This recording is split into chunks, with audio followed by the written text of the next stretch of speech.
Everybody wants something. Middle finger in the air, no fist pump. And me, Sean Wiz, got the bitch jump.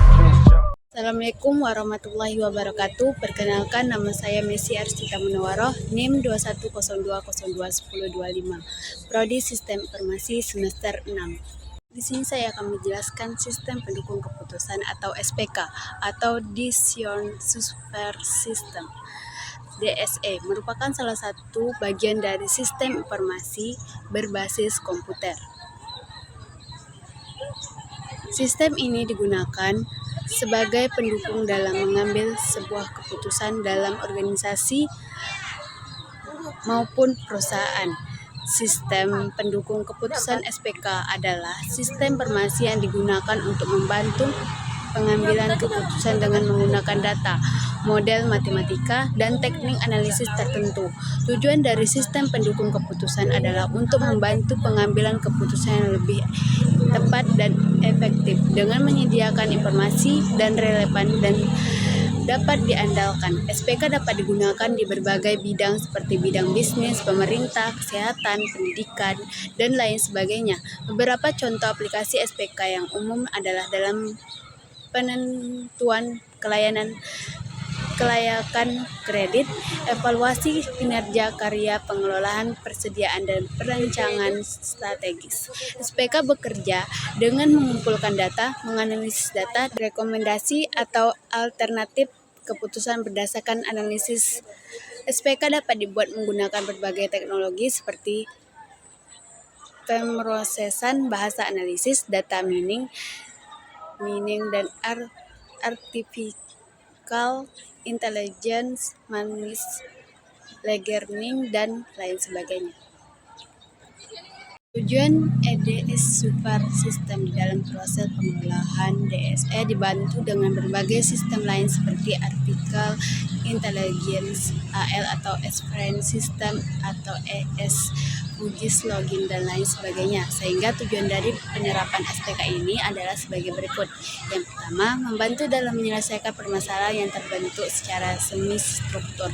Yang kedua, mampu mendukung aktivitas manajer dalam mengambil sebuah keputusan dalam satu masalah. Yang ketiga, mampu meningkatkan efektifan bukan tingkat efisien dalam mengambil keputusan. Tahapan dari sistem pendukung keputusan berikut. Tahap dari sistem pendukung keputusan berikut merupakan beberapa tahap dari DSE, yaitu mendefinisikan masalah, mengumpulkan data atau informasi relevan dan saling berkaitan. Yang ketiga, pengolahan data dapat menjadi informasi dalam bentuk laporan, tulisan, atau grafik. Yang keempat, menentukan alternatif berupa solusi yang dapat berbentuk dalam presentasi. Komponen sistem pendukung keputusan terdapat setidaknya 3 komponen. Yang pertama yaitu tersusun dalam sebuah sistem pendukung keputusan antara lain sebagai berikut. Yang pertama adalah subsistem manajemen data. Subsistem manajemen data meliputi basis data yang terdiri dari data-data yang relevan dengan keadaan dan dikelola oleh software yang disebut database manajemen sistem atau DMS. Manajemen data dapat diinterkoneksikan dengan data warehouse perusahaan, suatu repositor untuk data perusahaan yang relevan untuk mengambil keputusan. Yang kedua, subsistem manajemen model. Dalam satu keunggulan dalam sistem pendukung keputusan adalah kemampuan untuk mengintegrasikan akses data dan model-model keputusan.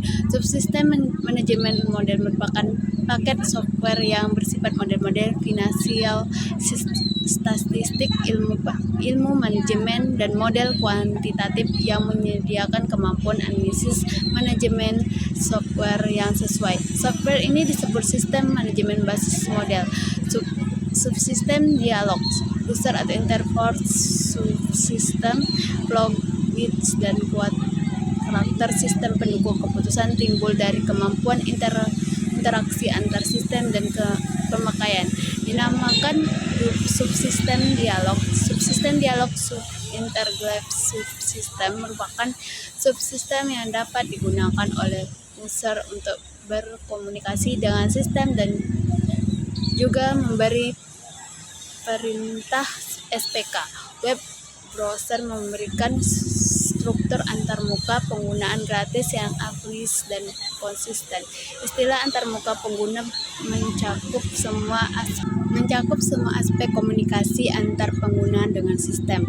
Kelebihan sistem pendukung keputusan atau SPK. Adapun kelebihan dari sistem pendukung keputusan adalah yang pertama, memperluas kemampuan pengambilan keputusan dalam memproses data dan informasi untuk mengambil keputusan. Yang kedua, menghemat waktu yang dibutuhkan untuk memecahkan masalah, terutama berbagai masalah yang sangat kompleks dan tidak struktur. Yang ketiga, menghasilkan solusi dengan lebih cepat dan hasil yang dapat diandalkan. Yang keempat, mampu memberikan berbagai alternatif dalam pengambilan keputusan. Meskipun keadaannya sistem pendukung keputusan SPK tidak mampu memecahkan masalah yang dihadapi oleh pengambil keputusan, namun dapat digunakan sebagai stimulan dalam memahami persoalan, memperkuat keyakinan mengambil keputusan terhadap keputusan yang diambilkan. Yang kelima, memperkuat keyakinan pengambilan keputusan terhadap keputusan yang diambil. Yang keenam, memberikan keuntungan kompetitif bagi organisasi secara keseluruhan dengan menghemat waktu, tenaga, dan biaya. Kekurangan sistem pendukung keputusan atau SPK, walaupun dirancang dengan sangat teliti dalam mempertimbang seluruh faktor yang ada, sistem pendukung keputusan SPK mempunyai kelemahan atau keterbatasan diantaranya, yaitu yang pertama adalah beberapa kemampuan manajemen dan bakat manusia yang tidak dapat dimodelkan, sehingga model yang ada dalam sistem tidak semua mencerminkan persoalan sebenarnya. Yang kedua, sistem pendukung keputusan atau SPK terbatas untuk memberikan alternatif dari pengetahuan yang diberikan kepada pengetahuan dasar serta model dasar pada waktu perancangan program tersebut. Yang ketiga, proses-proses yang dapat dilakukan oleh sistem pendukung keputusan SPK biasanya tergantung juga dalam kemampuan perangkat lunak yang digunakan. Harus selalu diadakan berubah secara kontinu untuk menyesuaikan dengan keadaan lingkungan yang terus berubah agar sistem tersebut selalu up to data. Bagaimanapun juga harus diingat bahwa sistem pendukung keputusan atau SPK dirancang untuk membantu mendukung pengambilan keputusan dengan mengolah sistem. Bagaimanapun juga harus diingat bahwa sistem pendukung keputusan atau SPK dirancang untuk membantu mendukung pengambilan keputusan dengan mengolah informasi dan data yang diperlukan dan bukan ahli pengambilan keputusan. Sebagai contoh studi kasus dalam menggunakan alternatif T4 proses atau HAP untuk sistem pendukung keputusan, pertimbangan situasi berikut. Studi kasus pemilihan vendor IT untuk perusahaan. Yang pertama adalah identitas masalah. Sebuah perusahaan besar mempertimbang beberapa vendor IT untuk proyek implementasi sistem manajemen baru. Yang kedua, kriteria evaluasi. Perusahaan telah menetapkan beberapa kriteria penting untuk evaluasi vendor, seperti kualitas layanan, biaya implementasi, pengalaman dan rekam jejak vendor, ketersediaan dukungan teknik, keandalan produk dan layanan, kepuasan pelanggan sebelumnya. 3. Subkriteria. Setiap kriteria di atas dapat dibagi lebih dan menjadi subkriteria yang lebih spesifik. Misalnya, kualitas layanan dapat dilihat dari respon waktu, tingkat kegagalan sistem, dan fitur tambahan yang ditawarkan. Yang keempat adalah hierarki. Membangun hierarki atau struktur ini dengan kriteria membangun hierarki dari kriteria subkriteria ini dengan kriteria utama di tingkat atas dan subkriteria di tingkat bawah. Yang kelima, pembobotan. Tim manajemen proyek dan stakeholder lainnya memberikan bobot relatif untuk setiap kriteria dan sub-kriteria berdasarkan penting terhadap keputusan akhir. Yang keenam, perbandingan pasangan. Melalui proses HHP, para pemangku kepentingan membandingkan pasangan dari setiap kriteria dan sub-kriteria untuk menentukan prioritas relatif di antara mereka. Yang ketujuh, pengelolaan data.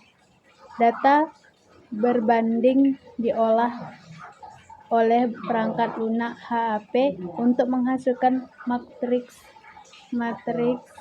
pembandingan dan nilai-nilai Gaussian untuk setiap kriteria dari subkriteria.